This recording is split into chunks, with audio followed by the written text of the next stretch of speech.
Your death won't come easily.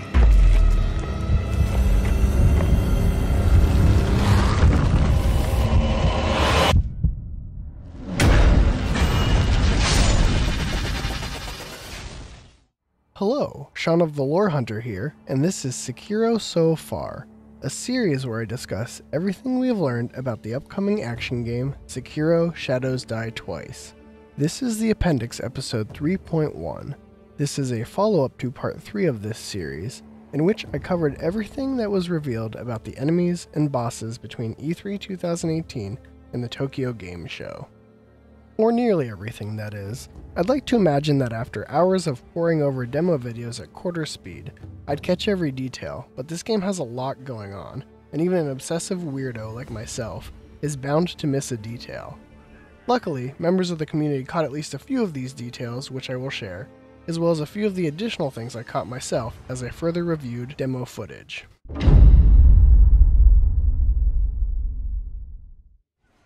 The title is basically the whole thing, but in part 3, I called this pokey fellow the Monk Spearman, as I came up with placeholder names for all of the unnamed enemies in the demo. Spineless Degenerate 4823 on YouTube pointed out that the Monk Spearman is actually called the Shinobi Hunter. I'd heard this term thrown around, and searched for more information. I couldn't find an official source, but I pulled up a few uses of this name in different parts of the internet. This makes me think that he was referred to as such by a Fromsoft or Activision representative during demo gameplay. So, I'm going to call him the Shinobi Hunter for now, if for no other reason than it's cooler and more evocative name.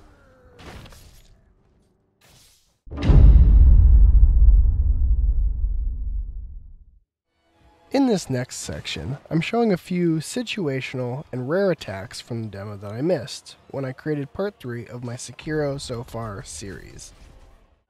Let's start with this stone throwing attack this swordsman makes against the shinobi.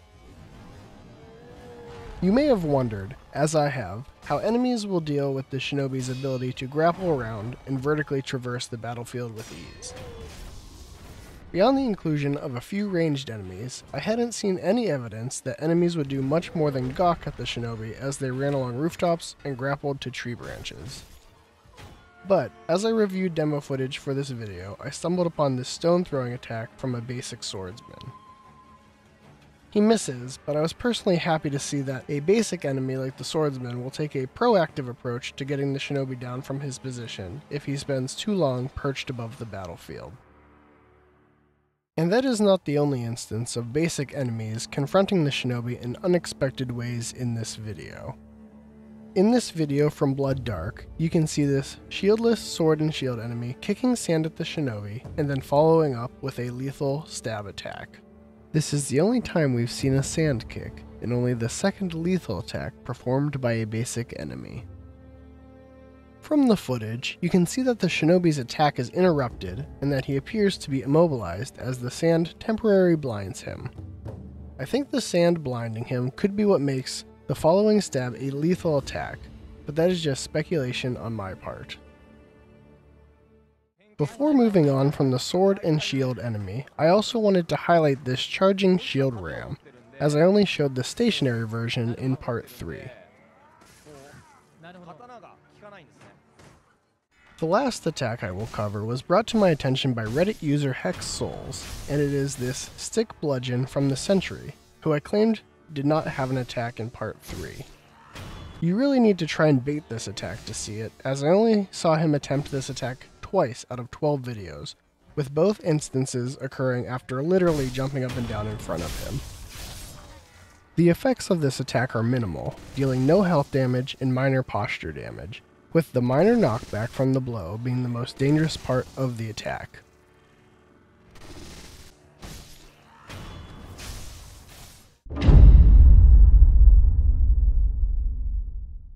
This final section of the appendix covers a few death blows that I missed, including a brilliant observation from a community member that revealed a whole subset of death blows to add to the list. This first death blow I just forgot to include in part 3, and that is a stealth plunging death blow on the chained ogre. This is not a unique deathblow animation, as it is the same move as the frontal deathblow shown performed on the chained ogre in part 3. But it is pretty cool to see him taken out in one hit.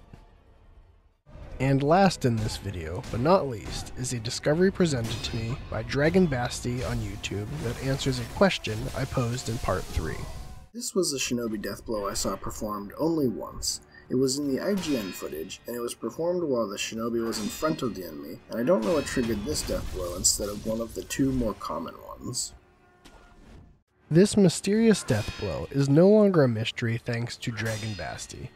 What you're seeing performed here is a deathblow triggered by breaking the enemy's posture by deflecting their attack.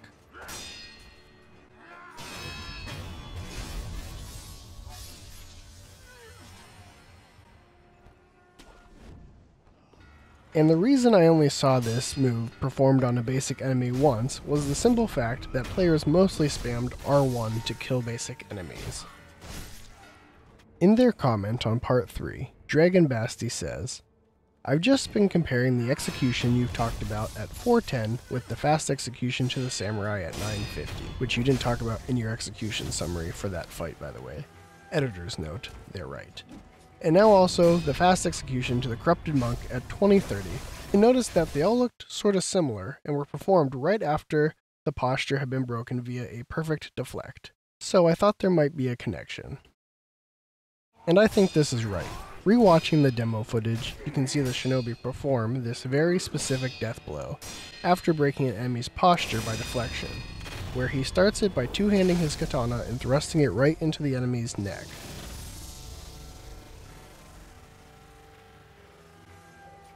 In addition, Dragon Basti pointed out, with all executions, the red icon will disappear immediately once the player has initiated the execution via a press of the button or you'll hear a sound.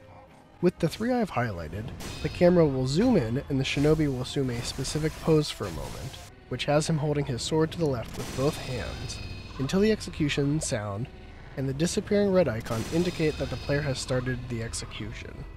It looks almost as if the game gives the player the chance to start an execution right away. Most examples of the deflection deathblow type are seen performed against the samurai general and the corrupted monk.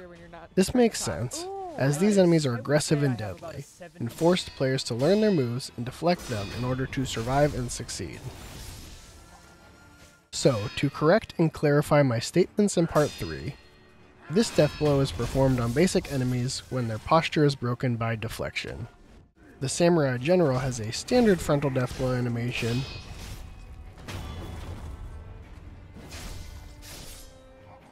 and also this deflection deathblow animation.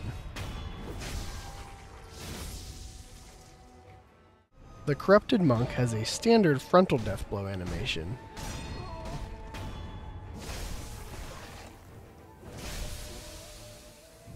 and also this deflection deathblow animation.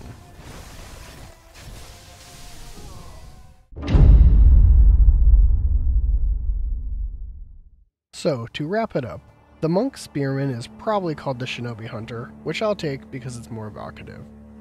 Swordsmen, at least, will throw stones at the Shinobi. Sword and shield enemies will kick sand and perform a lethal thrust attack. Sentries will beat you with their stick, but only if you give them ample time. The chained ogre can be one-shot with a plunging deathblow that uses the same animation as the frontal deathblow. Last but not least, deflecting an enemy's attack to break their posture will trigger a unique deathblow. And that is what we've learned about the enemies and bosses in Sekiro so far. As always, thank you for watching. If you like this series, you know the buttons and to push and the bells to ding. My next episode will be covering what we've learned about the story and lore of Sekiro so far.